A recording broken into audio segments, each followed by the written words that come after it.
యేసుక్రీస్తు నామములో మీ అందరికీ శుభములు తెలియపరుస్తున్నాను. Good morning.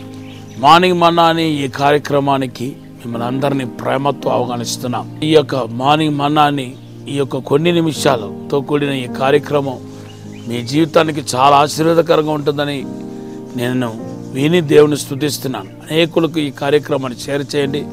మన దైవం చెక్ని యూట్యూబ్ ఛానల్ సబ్స్క్రైబ్ చేయకపోతే వెంటనే మీరు సబ్స్క్రైబ్ చేయండి. అనేక మందిని మన పరిచర్య గురించి చెప్పి దైవం చెక్ని యూట్యూబ్ ఛానల్ సొంతదారులుగా చేయాలని కూడా కోరుతున్నాను. మన కొద్ది దినాలుగా అబ్రహాం గురించి ధ్యానం చేస్తున్నాం. దేవుని బిడ్డలారా, అబ్రహామును దేవుడు మరి తన చూపించే దేశానికి వెళ్ళమని చెప్పాడు. తన కుటుంబాన్ని, తన దేశాన్ని, తన బంధువులందరూ విడిచిపెట్టి వెళ్ళమన్నాడు. ఆదికాండ 12వ అధ్యాయం మొదటి 2 వచనంలో చూస్తున్నాం. 4వ వచనానికి వచ్చేసరికి అబ్రహాం అలాగే లోబడి తన దేశాన్ని విడిచిపెట్టి దేవుడు చూపించే కానాను దేశానికి వెళ్ళాడు. అయితే బైబిల్ ఏముంటుందంటే ఆదికాండ 12వ అధ్యాయం 10వ వచనంలో ఆ వాగ్దానం చేయబడిన దేశంలో కరువు ఏర్పడింది అంటున్నాడు. ఏమండి, ఇది ఏంటి గొడవ? ఇది కరెక్టేనా అని అనిపిస్తుంది. ఎవరు వాగ్దానం చేశారో? దేవుడే వాగ్దానం చేశాడు. మరి ఎందుకు వాగ్దానం చేయబడిన దేశంలో కరువు రావటం ఏంటి, కష్టాలు రావటం ఏంటి? ఎంత కష్టాలంటే అబ్రహాం లాంటి అంత స్ట్రాంగ్ పర్సనాలిటీ కలిగిన వారు కూడా ఏం చేస్తారంటే మరి వారి దేశాన్ని విడిచిపెట్టి ఐగుప్తుకి వెళ్ళాల్సిన పరిస్థితి ఏర్పడింది. దేవుని బిడ్డారా, మరి ఇంత కరువు దేవుడు వాగ్దానం చేసిన ప్రదేశంలో రావటం ఏంటి అనేది మనకు ఒక ప్రశ్నార్థంగా అనిపిస్తుంది. వాగ్దానం చేయబడిన విషయం మీద ప్రాబ్లమ్స్ వస్తాయా? దేవుడు ఒకసారి వాగ్దానం చేశాడు, లేకపోతే దేవుడు ప్రవచించాడు అనుకుందాం, దేవుడు దర్శనాల ద్వారా కళల ద్వారా మాట్లాడాడు అనుకుందాం.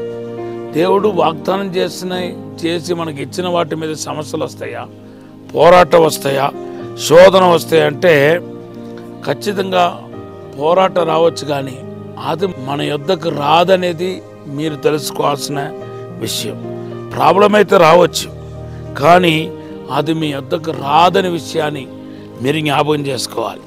ఇదే యేసుప్రభు యెహోవా దేవుడు వాగ్దాన రూపంలో మనతో మాట్లాడుతున్నాడు.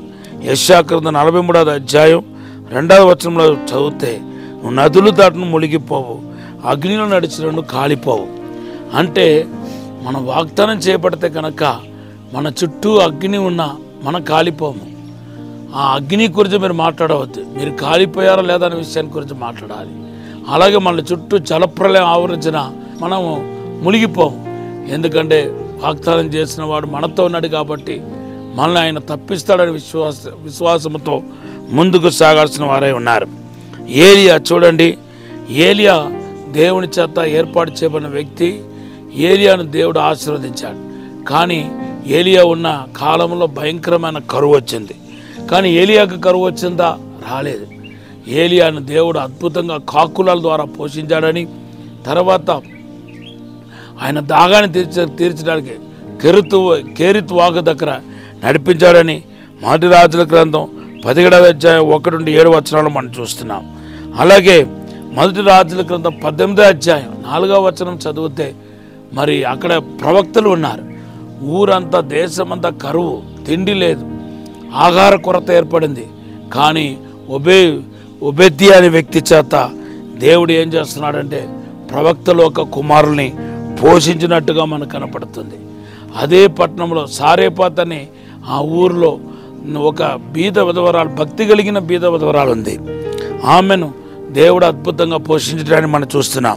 మొదటి రాజుల గ్రంథం 17వ అధ్యాయం 10 నుండి మీరు చదువుకుండా వెళ్తే ఆమెకి మరి కొద్దిపాటి పిండి ఉంది.